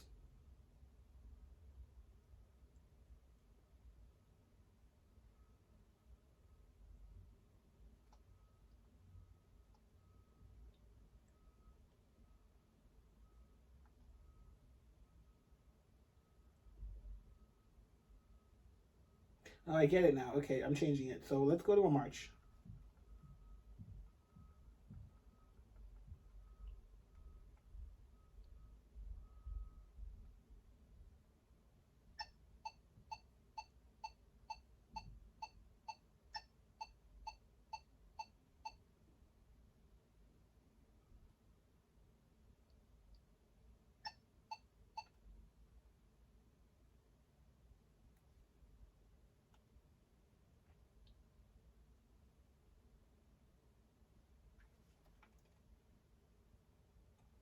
Whatever. I'll learn how to do this on my own time. I don't know how to work there's 20 different metronome patterns. I'm just going to stay with an 8 beat. Maybe a 16 beat? 16 beat?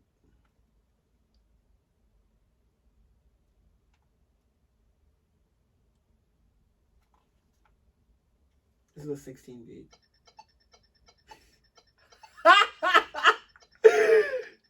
No fucking way. No way.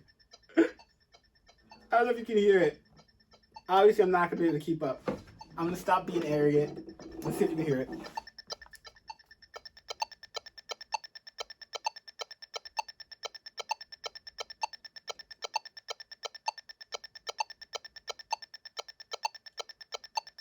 Can you hear that? It's above my skill set. I'm going to stop pretending that I can keep up with all the metronome patterns and go back to my 8 beats. My 8 beat pattern, basic music. Stop pretending. Stop pretending. I heard that come on. I was like, I can't even hear it. I can't even hear it. So 8 beat.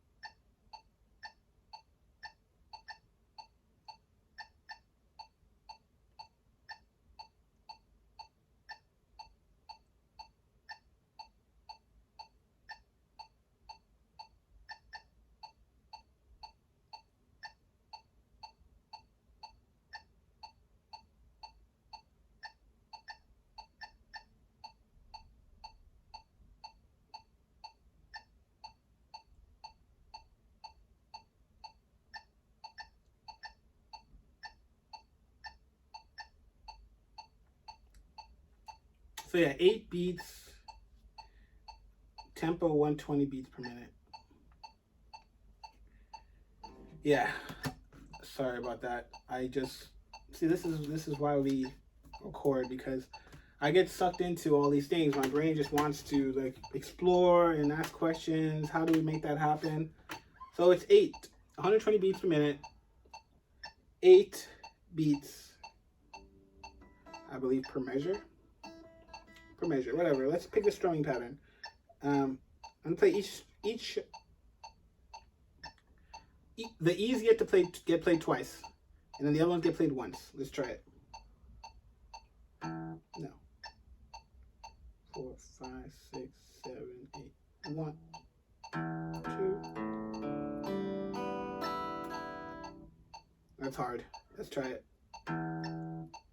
I can't even do it with the metronome. That's how hard it is. Let's try it again. So it's 1, 2, 3, 4, 5, 6, 7, 8. 1, 2, 3, 4, 5, 6, 7, 8. 1, 2,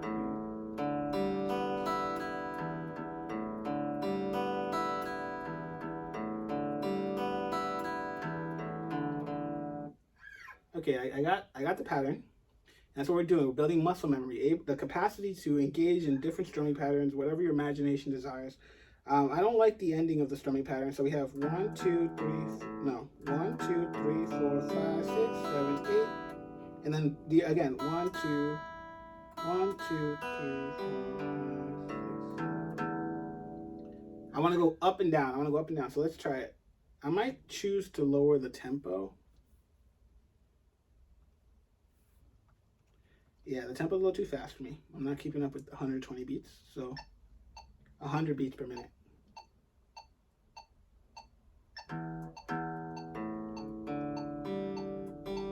Even 100 beats per minute, I'm not keeping up. It's annoying. Wow. 100 beats is still too fast for me. Fine. 80 beats per minute.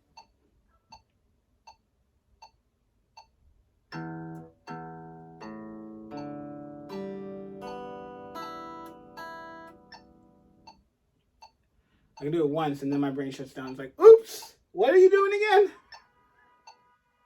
Let's do it again.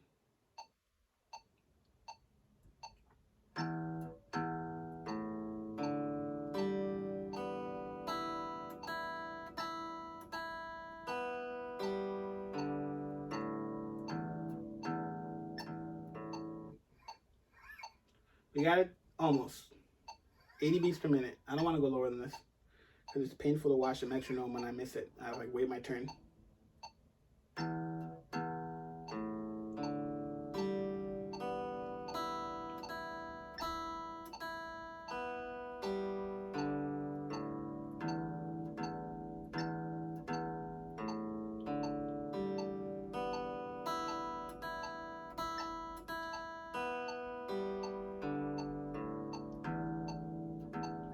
I did it, but I did not keep up with the metronome. Yeah, metronomes suck. Metronomes suck. I can feel the frustration rising. We're going to go back to the chords because the metronome, I see the value in it. Let's just learn the rest of these chords. D major 7. Oh my God. I didn't even realize that this chord cycle has a repeat of D major 7 twice. I love that. So I already know this one. D major 7. Boom. Wrong.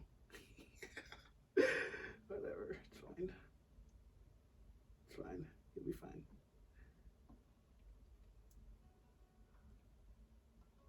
Come on. All right. Boom. D major 7.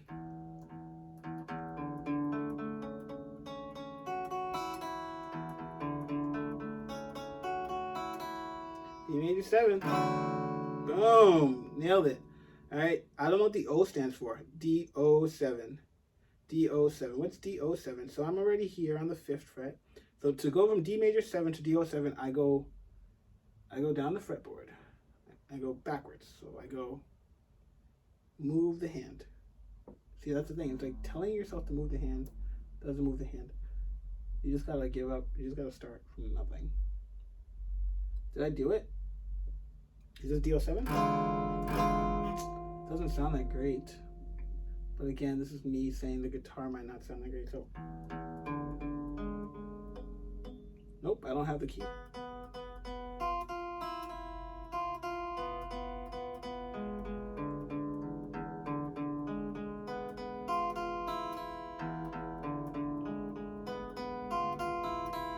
DO7, baby. DO7. So let's. No, not today. Not today. I was about to say let's practice transitioning from chord to chord, but not today.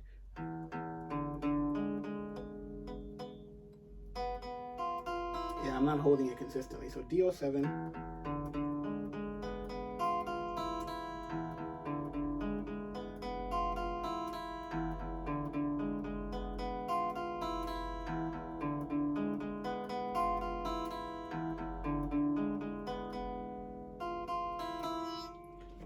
DO7, C sharp minor 7. C sharp. Whoa, my brain is starting to get this fretboard and getting, like, my fingers are doing what they have to do. Let's put it that way, with less thinking. So D sharp minor 7. What is that? First, let's see if we have the. We have that. Nice. Now, C sharp minor 7. C sharp minor 7. I don't have this down. Damn, that hurts. How do I? Oh, it's a similar thing. Remember that ring finger? Earlier, the ring finger in the way, so I had to push the string up because my fingers are just not doing what they have to do. So I had to cheat. At least I consider it cheating. It might be a technique. Who knows? Someone out there might say, oh, you're doing it right. But I think it's cheating. If I need to move the string up, it doesn't allow me the flexibility of moving faster.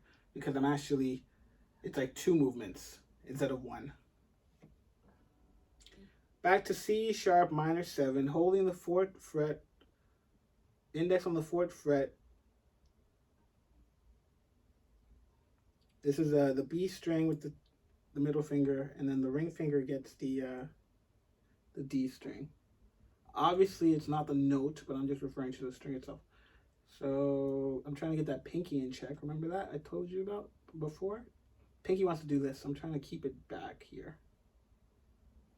I don't know why, but my brain says that's important.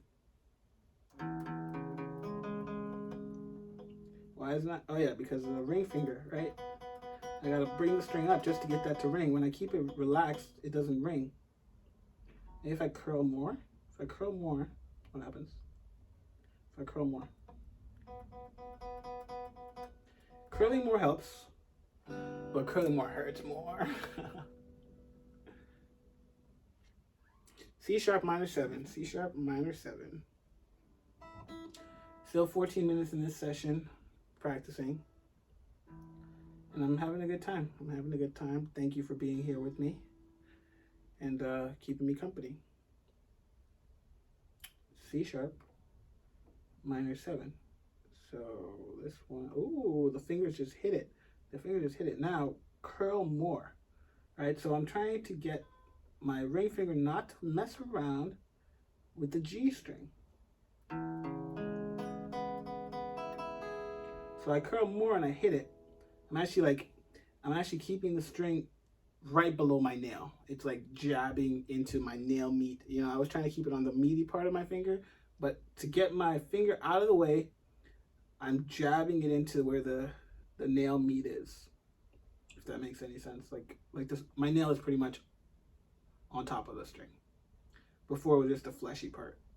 But that might be a technique. That might be a technique that I'm not aware of to get greater precision. Is you keep your nail as an indicator. So this is pretending that I know what the hell I'm talking about, but I'm just talking out loud so you can see what my thought process is. If I put the nail as the indicator for where my finger needs to go, now I have guaranteed precision, and I have a reference point that I'm on the string because the nail is the barrier, right? It's like, this is a string, the nail prevents me from going lower than that actual string. so it allows me to determine placement of my fingers. That's just an idea being put out there. We'll see if it's actually a proper technique that can scale. But for now, C sharp minor 7 on the 4th fret, index finger down.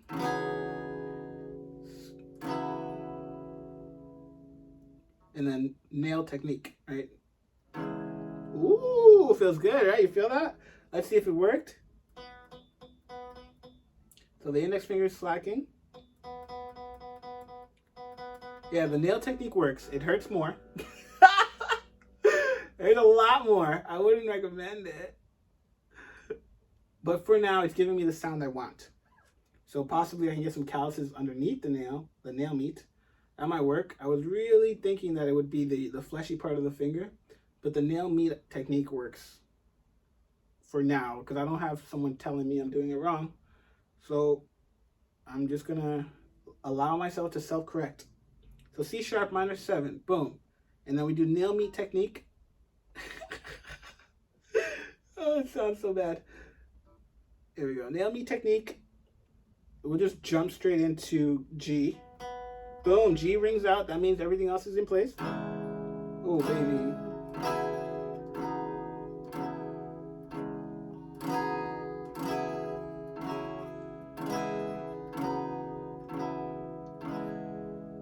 I think that sounded nice. It sounded really nice. I only did down strum, so it's obviously a limitation. But I'm lacking in skill, and I'm making it up in just my imagination, having fun, telling me what to do next. So nail technique is the only way I got, which is more curling in the finger, trying to avoid that G string. See? Come on, nail technique. Oh, it's not just the nail, it's the curling of the finger, just to increase precision.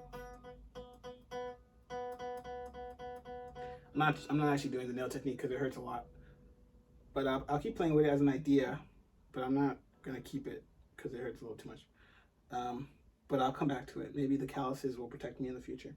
So C sharp minor 7. I'm still pretending to do the nail technique, but I'm keeping the curl technique of just curling my fingers. Trying to keep the pinky in. Like if the pinky's out, can you even see that in the camera? Yeah, you can see it. This pinky right here. You can see it.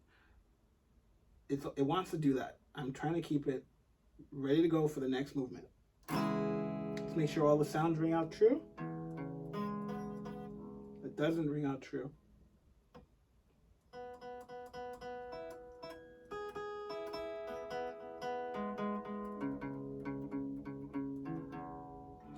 Woo! Woo! That was a beast. Yeah, C sharp minor 7. I got 10 minutes, and I got 4 chords left in this cycle. Obviously, I don't have them all down, but I want to at least expose myself to all of them so that I can have the conviction that, yes, I've done all of these chords one time clean. It's not consistent clean, but at least one time clean, which says I can do it all the time clean. So slow is smooth, smooth is fast, and we're just going to go slow. So C sharp 07. I don't know what that O stands for. If anyone can tell me that, that'd be great. C sharp 07. So next to the 4th fret, actually, I'm not reading it correctly. So pretty much this is the 3rd fret. It's just the tabs are confusing me. So C sharp 07. This is one of those splay techniques, right? Man, this one's a little weird. My finger doesn't want to cooperate. So you see, I'm like messing up all the other strings. Oh, because one finger is on the same string. C sharp 07. Why am I wrong? Pinky on this string. The 1 is too high. There it is. There it is. That means the 3 is too low. There it is. So it's C sharp 07. C sharp 07. Can I get this to ring true?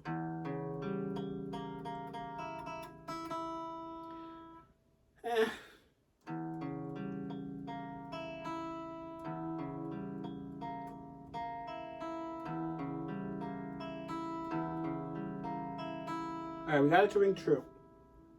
What was I gonna say?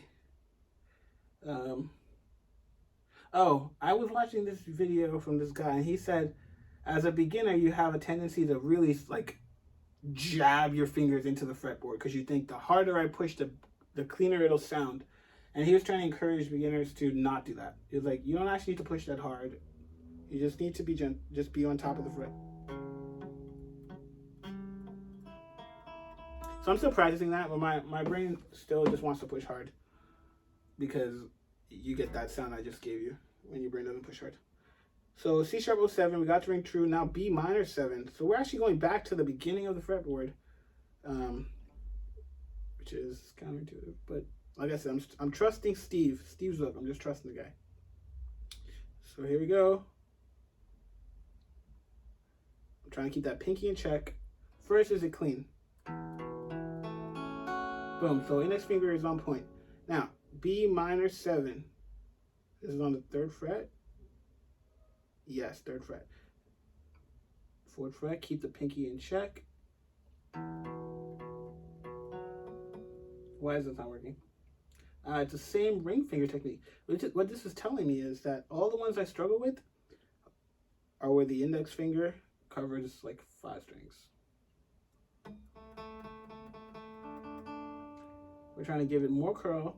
Use that nail technique, which hurts like hell. And it's like just the fleshy part of the nail, underneath the nail.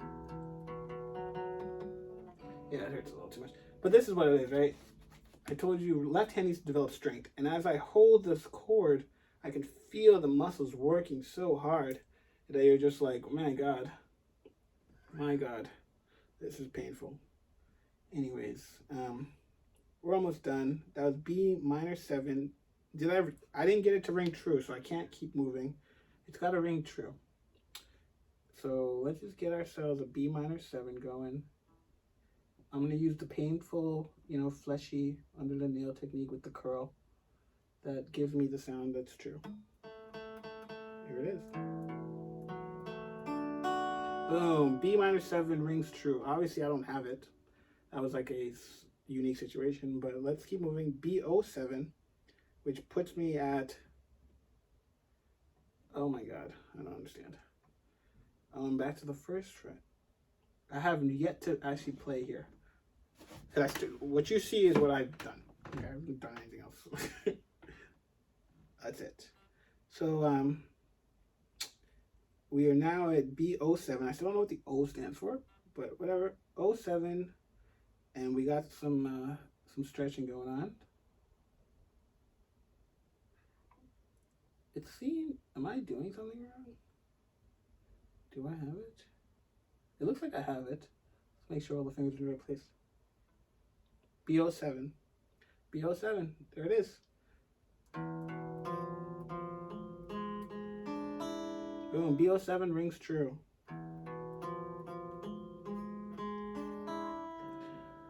All right. 5 minutes left in this practice session, and then I'm going to go do something else. But, yeah, my intention is to practice every day. I'm going to practice every day. Like, this is where my spirit wants to do every day. I had a period of just working really, really hard, 10, 12-hour days, and I pretty much had no extracurriculars, and this is what I've chosen as my extracurricular. So we're just going to do it together. Eventually, like I said, we'll get ourselves a schedule. But for now, I don't know how to read this. We got ourselves a major 7, but the first finger is not in use. So A major 7, first finger not in use. That's weird. I could have just recreated it there, but fine. Fine, Steve. Fine. We won't use the first finger.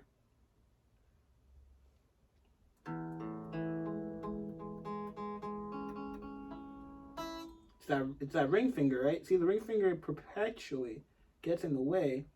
So we got to figure out, again, I'm trying to keep all the fingers curled. Like when it does that, I get concerned that it's not in my control.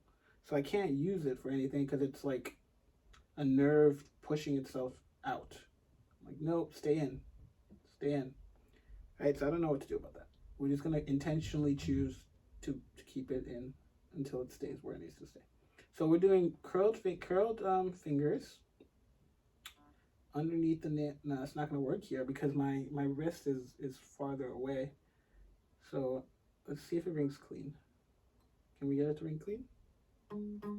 No. Wow, who would have thought A major 7 would crush me? With 3 minutes to go, A major 7's not happening.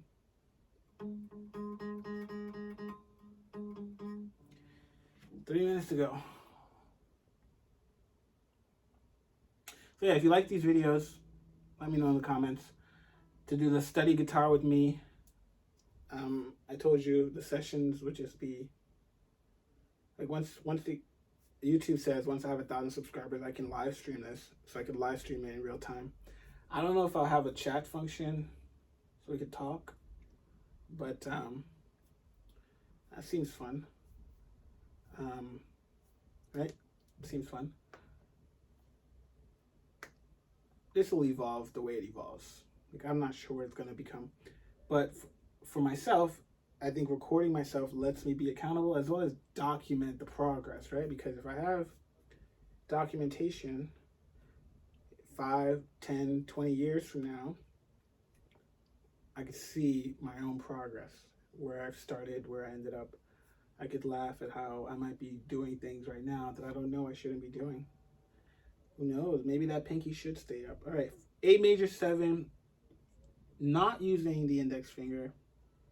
And what I'm liking is that I'm actually getting a sense of what the strings feel like. So if I know what the strings feel like, then it's also easier to put the fingers where they gotta go. I'm like, oh, that doesn't feel like it's on the right string without needing to look, because I know what the string feels like. I like that. I like that feedback. I'm still not keeping that ring finger out of the way though. Like throughout the fretboard, the ring finger is perpetually in the way.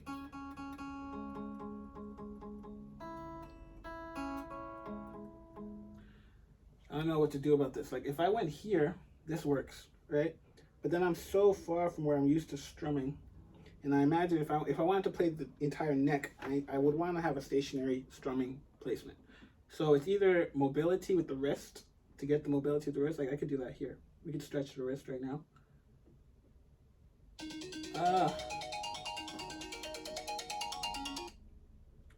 That was a different alarm for a different activity. I still got 40 seconds. So A major 7, not using the index finger. Can I get this clean? Just one time, please.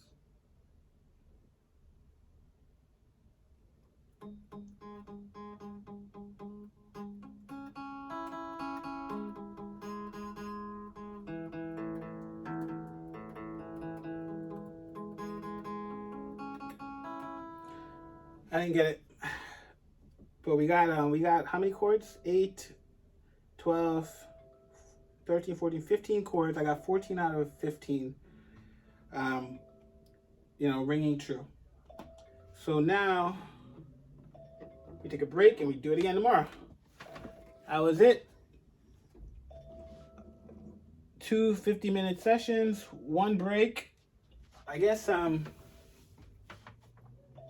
we can do some final words because it should be 50, 10-minute break, 50, 10-minute break. What did we learn today? I like that idea. So we end up with what did we learn today? So we have the, what did we learn about making the practice more effective? So we're focusing on the left hand to make it stronger. Like right now, that thumb is really feeling it. It's really feeling it. Rodrigo and Gabriela, they were saying you should warm up the wrist. Like I didn't do that initially, and I should give it more thought to actually warming up the wrist. If I don't warm up the wrist, they have said they have experienced injuries. I have yet to experience that, and I hope I never do. So I'm going to listen to their counsel of, just moving those wrists, getting warmed up. And then I like the framework we have so far of the first hour chordal progressions, and then the second hour we'll do some strumming with the metronome. That was extremely useful. And then the final 30 minutes we'll try to go back to chords, because in truth this is where I want to get the fluidity first. This is my primary goal, and then I want the strumming second. Primary goal, get the chords clean and ringing true. Once the chords are clean and ringing true, I can play with strumming patterns to figure out different melodies and that I enjoy. This is clean.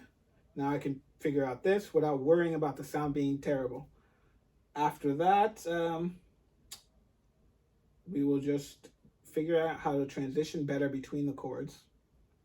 And from there, we're going to figure out how to play without looking at the guitar.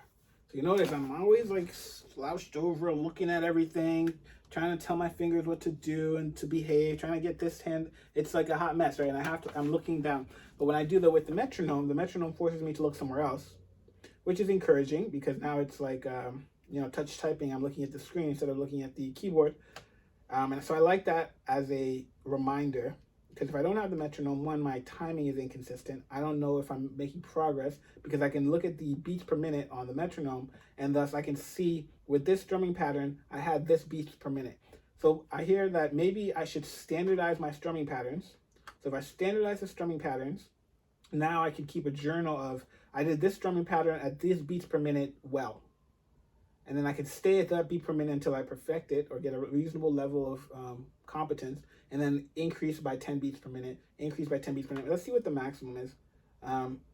If I wanted to go maximum, could I go, like, I guess I could start shredding. So this is 102 beats per minute. It's going to be the end of the video. It says 10-minute break, but you don't need to see me take my last 10-minute break.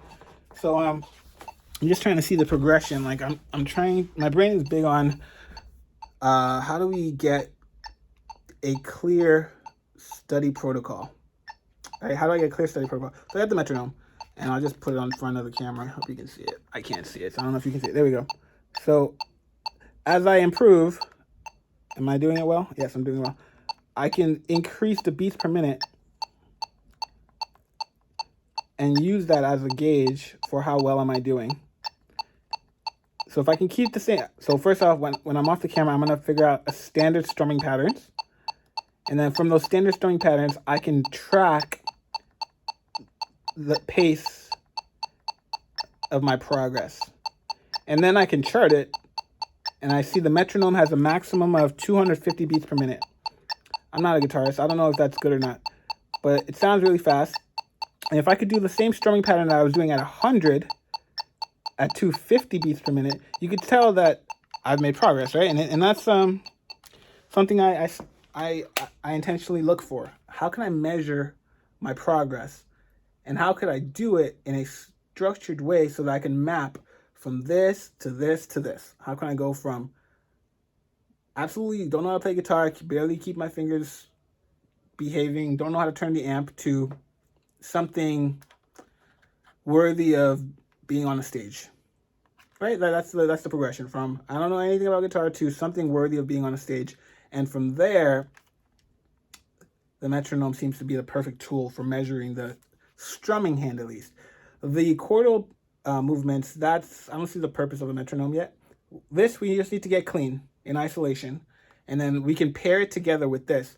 And then we can pair it together with this, as well as the transitions from chords. So if we can transition from chords with the metronome, that'll be another way of tracking progress. I'll write it up, and then I'll have it for myself, and I'll share it tomorrow.